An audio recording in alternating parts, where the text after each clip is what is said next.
بسم اللہ الرحمن الرحیم۔ آج تاریخ کے اس انتہائی نازک صورتحال جس کا پورے خطے کو سامنا ہے، آپ کا شکر گزار ہوں کہ آپ نے مجھے موقع دیا کہ اپنے خیالات کا اظہار اس فورم کے ذریعے آپ کے سامنے، قوم کے سامنے رکھ سکوں۔ جناب چیئرمین، اگر ہم تھوڑا سا تاریخ میں جائیں اور سمجھنے کی جسارت کریں، کوشش کریں کہ آخر ہمیں کس چیز کا سامنا ہے۔ پہلگام کا واقعہ جس میں 29 یا 28 بے گناہ لوگوں کی جانیں گئی، اور اس بے گناہ لوگوں کی جو جانیں ہیں وہ لاکھوں کشمیری جانیں جو اس جائز حق خرد ارادیت کے جدوجہد میں شہادت کے مرتبے پر پہنچی ہیں، اس کا متبادل تو نہیں ہو سکتی، لیکن اس کو جواز بھی فراہم نہیں کیا جا سکتا۔ ہم پاکستان نے بطور ریاست اس کو کنڈیم کیا ہے، لیکن ساتھ میں وہ ہزاروں لاکھوں کشمیری بے گناہ شہداء کا جو لہو ہے وہ بھی اس پورے قصے کو ہمیں یاد دلاتا رہتا ہے کہ آخر کیوں یہاں ہم کیوں پہنچے ہیں۔ برصغیر کی تقسیم کے حوالے سے، دو قومی نظریے کے حوالے سے، یہ 2 ارب انسان جس میں مسلمانان ہند اور غیر مسلمانان ہند دونوں کی تقسیم تھی، دونوں کا اپنا اپنا سیاسی نظریہ تھا، دونوں کی اپنی سیاسی فکر تھی، جس کے نتیجے میں ایک غالب اکثریت نے 2 قومی نظریے کے بنیاد پہ اپنے لیے نئی ریاست کی تشکیل چاہی، اور اس کے حصول میں قائد اعظم محمد علی جناح کی سربراہی میں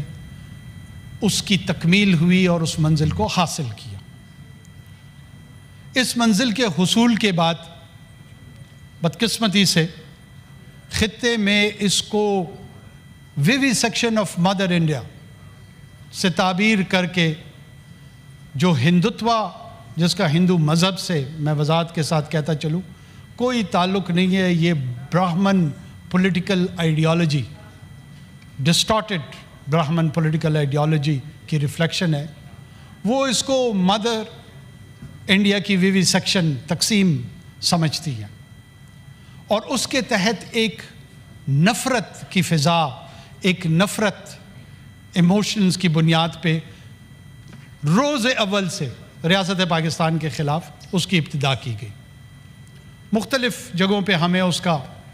مظہر ملتا ہے، لیکن خصوصی طور پہ کشمیر میں جس طریقے سے ریاستی جبر، ریاستی فوجی قوت کے ذریعے بزور شمشیر ان کی پاپولیشن کی مرضی کے خلاف قبضہ جمایا گیا، اس قبضے کے جواز کو کشمیری حریت قیادت نے سال ہا سال سے، نسل در نسل سے ریزسٹ کیا، مزاحمت کی، اور اس مزاحمت کے نتیجے میں کبھی بھی اس کو قانونی جواز اور شکل فراہم نہیں کی۔ جو کشمیری شناخت، جس نے یہ فیصلہ کرنا تھا کہ یہ کشمیری شناخت دریائے سندھ کی طرح شامل ہوگی پاکستانی شناخت میں یا ہندوستانی شناخت میں، یہ فیصلہ اب تک کشمیریوں کو یہ حق میسر نہیں آیا جو انڈین انڈیپینڈنس ایکٹ کے تحت ان کو حاصل تھا۔ یونائٹڈ نیشن کی سیکیورٹی کونسل میں یہ معاملہ گیا، اور اس میں یہ ایک انٹرنیشنلی ڈسپیوٹڈ ایریا ہے۔ جناب چیئرمین، ہندوتوا کی سیاست کو ہندوستان کے اندر کبھی اتنی خاص پذیرائی نہیں ملی جو پچھلے 2-3 دہائیوں سے ہم جس کا مظاہرہ دیکھ رہے ہیں۔ وہ ہندوستان جو سیکولر کہلاتا تھا اس کی شکل تبدیل ہو چکی ہے، جو جمہوری کہلاتا تھا، لبرل ڈیموکریسی پہ دعوے دار تھا، وہ لبرل ڈیموکریسی، وہ پلورلسٹک سوسائٹی کنورٹ ہو چکی ہے ٹورڈز میجورٹیرینزم، اور ہندوتوا پالیٹکس نے وہاں پر جتنی بھی اقلیتیں ہیں، چاہے وہ مسلمان اقلیت ہے، چاہے وہ عیسائی اقلیت ہے، چاہے وہ سکھ اقلیت ہے، چاہے وہ ناگاز ہیں، ان کو مارجنلائز کرنا، ایسے قوانین تشکیل دینا جو ان کے ڈس ایڈوانٹیج میں ہوں اور ان کے ایڈوانٹیج میں ہوں، گھر واپسی قانون سے لے کر سٹیزنشپ ایکٹ اور رجسٹریشن کے قانون تک، تمام کے تمام ایسا رویہ ریاست نے اس کے اختیار کیا جہاں پہ peripheral right to exist minorities کو ہے۔ وہ کہتے ہیں یہ مائنورٹیز رہ سکتے ہیں ہندوستان میں اگر وہ لارجرل کلچرل طور پر اپنے آپ کو ہندو کہلوائیں، ورنہ ان کے پاس جو بیسک رائٹس ہیں، کانسٹیٹیوشنل رائٹس ہیں، وہ بھی ڈینائی کر دینی چاہیے۔ اس ماحول میں اسلام خصوصی طور پہ ایک نعرہ وہ دیتے ہیں کہ پہلے کسائی پھر عیسائی، یعنی پیجوریٹری ورڈ استعمال کرتے ہیں مسلمانوں کے لیے کہ یہ ذبیحہ کرتے ہیں کہ پہلے ان کو نشانہ بناؤ اور پھر اس کے ساتھ عیسائیوں کو نشانہ بناؤ۔ کیوں؟ کیونکہ ان کا دعویٰ ہے کہ ان تمام بر صغیر میں جتنے لوگ تھے یہ پہلے ہندو مذہب سے ان کا تعلق تھا، جس کا راج برہمن کے پاس تھا، اور وقت کے ساتھ ساتھ ان میں سے کچھ لوگ عیسائی مذہب اختیار کر گئے اور کچھ اسلام کی طرف راغب ہو گئے، تو ان کو گھر واپس لوٹ کے آنا چاہیے، ہندو مذہب کی طرف لوٹ کے آنا چاہیے۔ اس مذہبی انتہا پسندی کو مد نظر رکھتے ہوئے انہوں نے معاشرتی رویے بنائے، موب لنچنگ جس میں گاؤں ماتا کی بے حرمتی کے الزام پہ، انسانوں کو گاؤں موتر یا گاؤں کی ذبیحہ کے الزام میں انسانوں کا قتل عام کرنا ایک ایکسیپٹیبل مشغلہ ہو گیا ہے، ایک ایسا رویہ ہو گیا ہے جس کو وہاں کا معاشرہ اور ریاست دونوں نہ صرف درگزر کرتے ہیں بلکہ اس کو قبولیت کا درجہ دے دیا۔ ہمسائے میں ان کے بھوٹان، نیپال، سری لنکا، بنگلہ دیش سب کو زیر نگو کرنے کی کوشش کی ہے اور اس میں ایک حد تک شاید ان کو کامیابی بھی ملی ہے۔ تو رہ گیا کون؟ رہ گیا پاکستان۔ پاکستان کے ساتھ سب سے بڑا مسئلہ یہ ہے کہ یہ اپنی 24 کروڑ عوام جو ایک پلورلسٹک ڈیموکریٹک سوسائٹی کی ٹرانزیشن کی جانب ہے، جو کہ کمیٹی آف نیشنز میں اپنا ایک باوقار مقام بطور منزل سامنے رکھے ہوا ہے،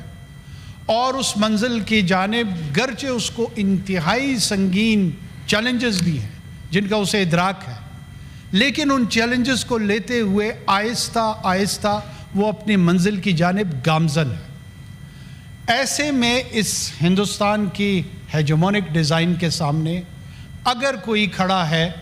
in terms of capacity and in terms of intent, جس کا ارادہ بھی ہے اور جس کے پاس یہ صلاحیت بھی ہے، وہ پاکستان کی ریاست ہے۔ پاکستان کی ریاست کی صلاحیت پہ بات کرتے ہوئے اس کی جو ڈیفنس کیپیبلٹیز ہیں، اس کی جو آرمڈ فورسز ہیں، یہ ہمیں اس کرنٹ کرائسس میں یاد رکھنا چاہیے کہ بیٹل ہارڈنڈ آرمڈ فورسز ہیں اس وقت آپ کی۔ یہاں سے current army chief general Syed Asim Munir صاحب سے لے کر جو لیفٹیننٹ اس وقت سرو کر رہا ہے، شاید ہی کوئی ایسا افسر ہو جس نے توپ کی گنگرج سنی نہیں، جس نے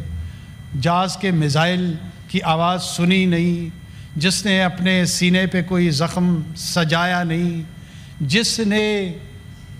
بلٹس کا سامنا نہیں کیا، دونوں صورتوں میں، چلانے کی بھی صورت میں اور سامنا کرنے کی بھی صورت میں۔ تو دس از اے بیٹل ہارڈنڈ آرمی۔ یہ P5 پہ کھیلتے ہوئے گیمنگ کی ایکسرسائز میں پلے بڑے نہیں ہیں۔ اگر ان کے علم میں نہیں ہے، ذرا تمام ہمارے سینئر افسران کو بشمول آرمی چیف دیکھ لیں کہ یونٹ کہاں کمانڈ کی ہے، بریگیڈز کہاں کمانڈ کی ہیں، تو شاید ان کو بھی فیصلہ کرنے میں یہ آسانی ہو جائے، اور اپنی جانب بھی دیکھ لیں کہ انہوں نے P5 کے علاوہ جنگ کہاں دیکھی ہے۔ کیا پاکستان ہمیشہ غیر ذمہ داری کے طور پہ اس کو للکار رہا ہے یا اس کو ملوث کرنے کی کوشش کرتا ہے ہندوستان کو؟ قطعاً نہیں۔ I strongly resist this narrative. Hindustan کی موجودہ قیادت، پاکستان اس پہ کیا الزام لگائے گا؟ کینیڈین اتھارٹیز نے چارج کیا ہے ہندوستان اور ہندوستان کی ریاست کو، امریکن اتھارٹیز نے پریمپٹ کیا ہے کہ یہاں پر یہ ایک سکھ ڈسیڈنٹ کو نشانہ بنانے والے تھے، کوئی انڈین ڈیاسپورا کی بات نہیں کی گئی، آر ایس ایس کی کسی یونٹ کی بات نہیں کی گئی، ہندوستان کی ریاست کی بات کی گئی۔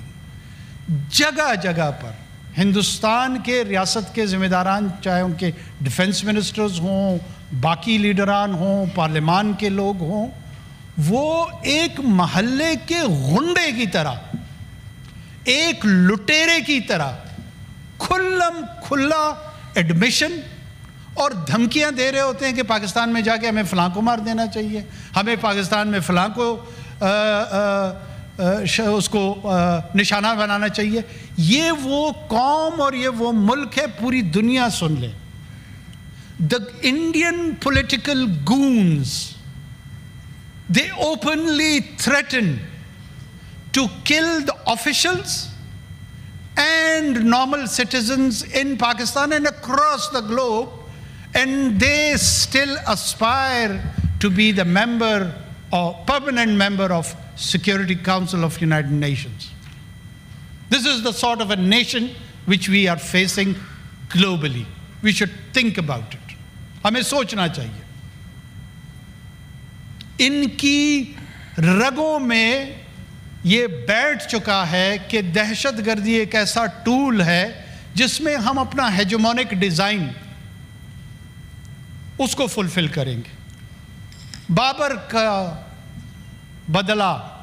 محمود غزنوی کا بدلہ، احمد شاہ ابدالی کا بدلہ 2023 میں لینا چاہتا ہے آسام میں مسلمان سے، یو پی کے مسلمان سے، بہار کے مسلمان سے، کانسٹانٹینوپل کی رومن امپائر کا بدلہ لینا چاہتا ہے، یورپین کولونائزیشن کا بدلہ لینا چاہتا ہے گوا کے عیسائی سے، گرو نانک کی علیحدہ روحانی شناخت کا 300 سال بعد بدلہ لینا چاہتا ہے جالندھر سے، ہریانہ سے۔ یہ پاگل پن کا شکار ہو چکے ہیں، یہ بیہودہ پن کا شکار ہو چکے ہیں۔ ڈیفنس کیپیبلٹیز ہماری air, naval, land, the Pakistanis should be rest assured they are in the secure hands of very professional people. Pakistan کی آرم فورسز انتہائی پروفیشنل ہے، اور میں اپنے 7-8 ماہ کے کام کے تجربے کے طور پر ویسے ہی جس نے سننا ہے وہ سن لے، نہیں سننا چاہتا تو میں اس کی مدد تو نہیں کر سکتا، کہ current army chief decision making میں ریکلس نہیں ہے، سوئفٹ ہے، پریپیئرڈ ہے، رسپانسو ہے، اور اس کے اسٹریٹجک آؤٹ کم اور گولز کی clarity with his institutional backing وہ انٹیکٹ ہے۔ اور اس کی ٹرانسلیشن ہمارے 7-8 ماہ کے دور میں ایک چھوٹی سی ڈیمونسٹریشن ایران کی جانب سے ہوئی، وہاں ہوئی تھی، اور بھی ہمسایہ میں کئی جگہوں پہ تھی، وہاں ہوئی تھی۔ اگر بہت شوق ہے ان کو، حالانکہ میرا اپنا آج بھی میری اسیسمنٹ یہ ہے کہ انڈین پولیٹیشین اور انڈین میڈیا پرسنل چونکہ یہ اسٹوڈیو کے ورچوئل ماحول میں رہتے ہوئے تو جنگ چاہ رہے ہیں، شاید ان کی آرمڈ فورسز، کیونکہ ان کے پاس ریالٹی چیک موجود ہے، دے know your capability and they know your intent. The current Pakistani ہوlistic approach of the whole nation is we will go for the principle of an eye for an eye, a village for a village, a town for a town, a city for a city, and a country for a country, if forced. Let there be no confusion, internally or externally. We will not blink. So think 1,000 times prior to whatever you want to do. We are not a nation of warmongers. We are not here for war, but we are prepared for any war imposed on us. Karachi se Khyber, Bolan se Ravi, you will face a single nation, a professional armed forces backed by a whole of the nation approach,